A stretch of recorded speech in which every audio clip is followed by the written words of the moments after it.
Top boxing news. Okay, we'll start with this. A tweet from Ryan Garcia after having suffered his first professional loss to Gervonta Davis message to Romero saying, "Okay, Rollies, you asked for it. Let's get it." This one is for Barroso. Ishmael Barroso, who was opposite the ring Romero for the newly vacated WBA title, that controversial stoppage. Immediately after the fight, Romero expressed an interest in defending his newly obtained WBA title against Ryan Garcia. Right. And the problem with that plan is that the winner of the fight, the winner of Barroso versus Romero, at least per the WBA, they're supposed to defend that title against the mandatory challenger, O'Hara Davies. He's been very vocal about that. A few passing thoughts. For Romero, this really is one of the safer fights he can have in the super lightweight division. For better or worse, he is a reigning champion now. Though no one thinks of him as being of the same ilk as a Subriel Matias or a Regis Prograis, a Josh Taylor. He's not viewed in that scope as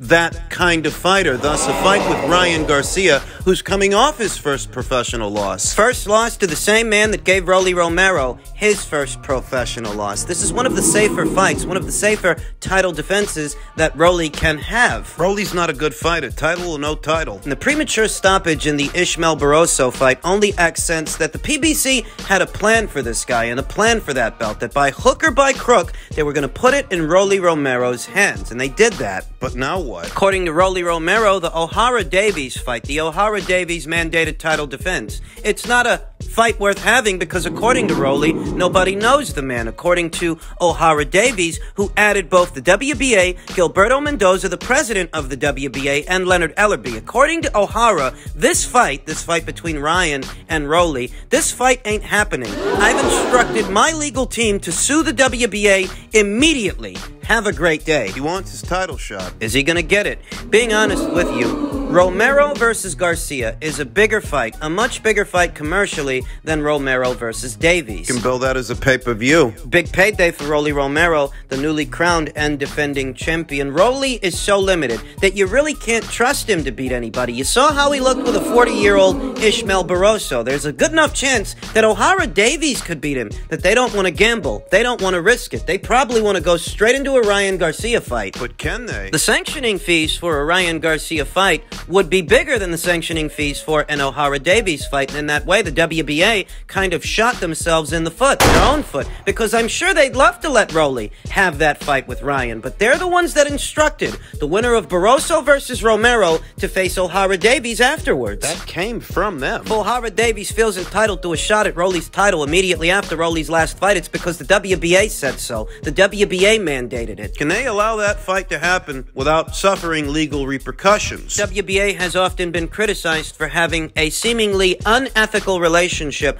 with the people over there at the PBC where Romero fights. They're practically business partners. I'll tell you what I think. For all of O'Hara Davies' threats of legal action, legal talk, legalese, I don't think he's got the juice. I don't think the WBA or anybody is going to allow him to stand in the way of a potential Romero versus Ryan Garcia fight. Being honest. If they can pay him off, they will. If they can pay him to step aside. The potential gains in a Romero versus Ryan Garcia box office fight might be great enough that they pay this guy a couple $100,000 to just stand out, step aside, go away. Take a hike. Much does O'Hara Davies really stand to make anyway, boxing Romero for that WBA title? He's not going to get a life-altering purse, a life-altering payday from that fight, even if it is a title fight. He'd likely only make a few $100,000. They might decide to pay him what he would have made and tell him to hit the road. If the WBA can't wriggle out of this situation that they created, wriggle out of this legal bind, they might just pay him to step aside. PBC might. And even if they can get O'Hara Davies to play ball, there still is a question as to where will this fight take place? Where would a fight between Ryan Garcia and Romero go down? Because platforms. Rolly's a PBC fighter, Ryan's with Golden Boy. Rolly fights on Showtime, Ryan fights on DAZN. Are they going to do another joint pay-per-view? You're not going to do with this what you just did with Gervonta Davis. You can do decent numbers with a fight like this. You can, but you're not going to do 1.2 or 1.3 million with this fight. Maybe 300,000, maybe 400,000. So it's not a big enough fight. It's not that big to where you can have two separate platforms and two separate promoters with their hands in the pie. This is nowhere near as big as the Davis fight was. So the question is, to what platform does the fight? Who helms the promotion? Rolly Romero is not the A-side to Ryan Garcia just because he's got that belt. Rolly's with Mayweather Promotions, helmed by Leonard Ellerby. Ryan is with Golden Boy Promotions, and for my money, both guys fought Gervonta Davis on pay-per-views, and there's a glaring difference, a glaring disparity between Rolly Romero's numbers with Gervonta and Ryan's numbers with Gervonta. Ryan is the A-side. I feel like that goes without saying. I feel like that's obvious. Irrespective of Rolly's belt, Ryan is the A-side. So is Rolly going to cross over to DAZN, or is Ryan going to cross over to Showtime? Will it be a joint pay-per-view, a joint situation? Questions that need answers. What are they going to do about O'Hara Davies? That's one. And what platform and what promoter will helm promotion, will do the show? We don't have those answers right now, but we may get them. I saw CompuBox's Dan Canobio's reaction to this potential matchup, this potential fight that he says he needs like air in his lungs. More than justice for Ishmael Barroso, right? More than due process for O'Hara Davies. He's very much a proponent of this fight. You're telling me that Ryan Garcia off a knockout loss, in your opinion? This, ladies and gentlemen, is what's wrong with American media. The American media that covers boxing. This is what's wrong with boxing. He's all for the chicanery, the manipulation of ranked standings and ignoring due process, those who deserve a title shot more than others. This fight is very much to Dan Canobio's fancy. Don't confuse me mulling over the details in association with this with me being a proponent of it. I'm not. Powers that be would sooner make an Ishmael Barroso versus O'Hara Davies fight than give those guys justice. They're the ones that deserve the title shot, not Ryan. Dan Canobio is celebrating this idea, ushering it in, because as he says, he needs it more than air in his lungs. This is why things don't change. It's because these are the people that cover the sport of boxing. He is media, after all. Does cover the sport. Rolly gets knocked out by Gervonta Davis at lightweight. That gets him a title shot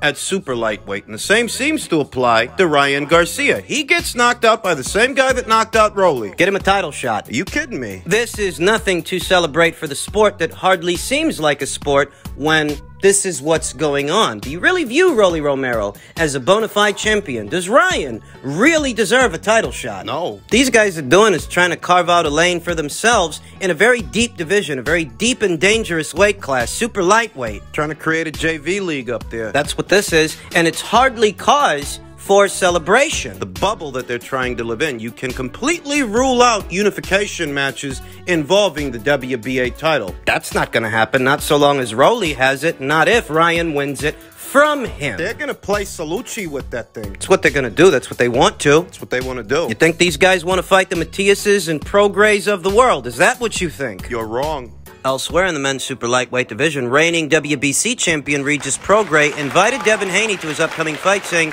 "Come pull up to the fight in New Orleans in 3 weeks. I've got some ringside tickets for you. We're going to show you that southern hospitality," to which Devin Haney stated, "I'm thinking about it. I'm assuming Eddie told you about that little call I just gave him. And for the record, I called Eddie about making a Regis fight. He didn't call me." Based on what I saw in the Lomachenko fight, I don't think Devin is ready for Regis Prograis. But I won't fault him for pursuing it if he actually is pursuing it. Right. Not convinced that this will be Devin Haney's next fight, his very next fight. I would sooner expect him to wait out the Teofimo Lopez versus Tosh Jailer fight to see who wins. And if Lopez wins, I would sooner expect Devin to pursue Teofimo Lopez before he pursues Regis Prograis, in spite of this correspondence. It's all talk. Devin claims to have initiated correspondence with Eddie Hearn in reference to this potential matchup. We knew ahead of the Lomachenko fight that Devin might move up in weight. We knew that already. He's busting at the seams, and he's been making lightweight for a very long time, to the point where people are starting to wonder if it's safe for him to keep making it. There are some very big fights there. So not all are realistic. Very few are. You have Shakur Stevenson, Gervonta Davis, Isaac Cruz. There are those fights. But at super lightweight, you have Rolly Romero, Ryan Garcia, the potential winner of Lopez versus Taylor. And of course, you have Regis Prograis, who Devin Haney seems to want to fight. What he says. Eddie Hearn himself caught wind of Devin Haney's expressed interest. Devin Haney, who initiated communications, according to him, saying, "I'm thinking about it. I'm assuming Eddie told you about that little phone call I just gave him." To that, Eddie Hearn said, No, I didn't yet. Let's get it done. Does Devin Haney make more money fighting Regis Prograis for his WBC title at 140 than he could make defending his belts against Vasyl Lomachenko for the second time? There's a lot of people that are trying to blot out the sun with their index finger. The controversial outcome. Regis Prograis himself says he thinks Lomachenko won. Among many others, we discussed this past week, and the calls for a second fight, the calls for a rematch. Devin Haney is often likened to Floyd Mayweather Jr. in his heyday, and in Floyd's heyday, in the event of a close fight, he would run it back. Is that what Devin's gonna do? Vasyl Lomachenko has been installed as the #1 contender by way of the WBC. Not dissimilar to what we saw with Deontay Wilder after his 2 crushing defeats to Tyson Fury back-to-back. Nobody was screaming robbery after those fights. Tyson Fury left little doubt as to who the winner of those 2 fights was. But in spite of that, the WBC installed Deontay Wilder as the #1 contender, having sat out all of a year after the final fight, the 3rd fight. They ranked him at #1. Like they are currently ranking Vasyl Lomachenko at #1, with the difference being that the outcome of Vasyl Lomachenko's last fight was quite controversial, and the entire boxing world knows it. That's the difference. After Wilder lost to Tyson Fury for the 2nd time, nobody had any doubts who won the fight, whereas with Vasyl Lomachenko, there's a lot of doubt. So what's good for the goose is good for the gander. If Deontay Wilder can be installed as the #1 contender after those 2 shellackings, surely the same must apply to Vasyl Lomachenko. And it does, for those clutching at their pearls and taking issue with that decision from the World Boxing Council. How do you like them apples? Is he gonna get a Devin Haney rematch, or is Devin on his way up to 140? Seems to be on his way up to 140 if he's contacting Eddie Hearn about a potential Regis Prograis fight. Some speculated, now that he's a free agent, he's free from his top-ranked contract, that he might go back to Matchroom. He might have been onto something, though nothing has been made official yet. I still feel like he might wait out the outcome of Taylor versus Lopez, and if Teofimo Lopez wins, he might stay on the top-ranked side of things and see about fighting that guy for his WBO title. It's a more winnable fight than a Prograis fight. Prograis is a southpaw like Lomachenko is a southpaw, with much more power. He's a bigger man, a much bigger man than Vasyl Lomachenko, and you see everything Devin had to go through with Vasyl Lomachenko, who was at his 3rd weight. Regis Prograis, he's a bona fide 140-pounder. He's not some small guy that moved up in weight. I'm not saying that Vasyl Lomachenko wasn't acclimated. He was acclimated, but we know that's his 3rd weight, whereas Regis, he's a 140-pound fighter. That's what he is. I don't think Devin Haney stands up to a shot, a clean shot, from Regis Prograis. Devin Haney being a defensive specialist, he will try and make himself hard to find, hard to hit, but if something gets in, and something always does, he could go out. Based on what I saw in the Lomachenko fight, I don't think he stands up to a clean punch from Regis. And it's not like Regis is a big money fight. It's a dangerous fight. It's risky. But it's not the biggest money fight that he can have, so I'm not sure that he's going to have it. Finally, in men's heavyweight news, we know that Eddie Hearn has denied that Tyson Fury sent a draft contract to Anthony Joshua. He did confirm that George Warren, the son of Frank Warren, had reached out to restart talks, but said AJ doesn't believe Fury, and so his priority remains to fight in August. And Deontay Wilder for a fuck ton of money in Saudi, where he's already fought before, in December. To that, George Warren has responded. George Warren, who said, "We've got enough time, hopefully this time, to get it done. If they want to make it, it's there to be done. The contract was very, very close in December. We could get together next week, sit down, and get it done." And I think personally, Anthony Joshua shouldn't give him the satisfaction. No. He shouldn't waste his time and give them the time of day. The only reason that Tyson Fury is calling him out. I want you to think about this for a second.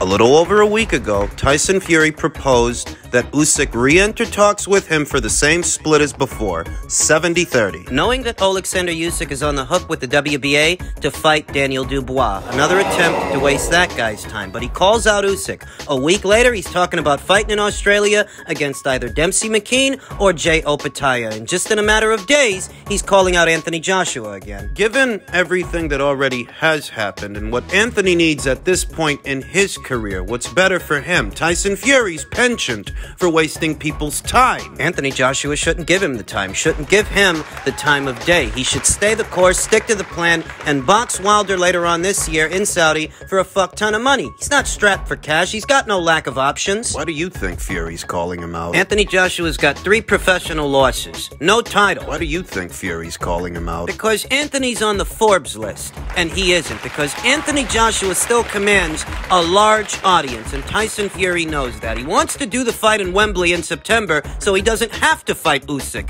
in December. If he were to fight Anthony Joshua, right. If they were to entertain him and a fight actually takes place, whether Anthony wins or loses. If he wins, there goes the Usyk fight for Fury. If by some chance Anthony were to beat him, if by some chance Anthony were to lose. If Fury beats him, what do you think? Fury's gonna turn around and box again in December? Fury's never kept that kind of schedule. Least of all now. What do you think this is about? You think this is about giving Anthony Joshua an opportunity? It's not an opportunity for Anthony Joshua. He's got plenty of opportunity to make plenty of money later on this year, and they've got a plan. This is about getting Tyson Fury an opportunity. To skip out on Usyk. If Usyk takes care of business in Poland opposite the ring Daniel Dubois this summer, that leaves the door open for the Fury fight in Saudi later on this year, but I'm not convinced Fury wants to have it. That's why he'd rather box AJ in September in Wembley instead. He doesn't want to fight Usyk. I don't think he does, not before he fights Anthony Joshua. He knows there's a lot of money. There's still a lot of money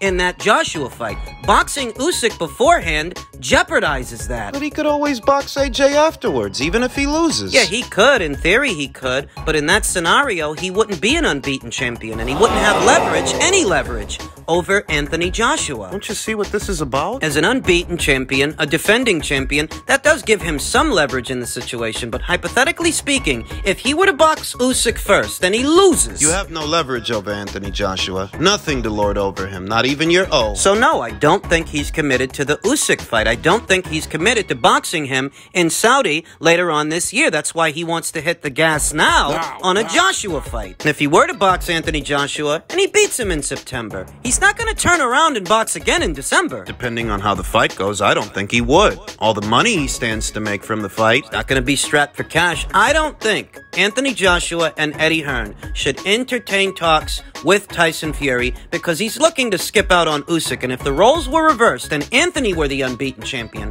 what would people say? If Tyson Fury were the guy with 3 losses and it were down to Anthony and Usyk as the 2 remaining champions at this weight, do you think people would let Anthony skip out on Usyk? Same way Fury's trying to skip out on Usyk. Do you think they'd let him? No. So why should Fury get a pass? Why should he be allowed to skip out on the undisputed title fight with Usyk? That's what he's trying to do. Don't give him the satisfaction.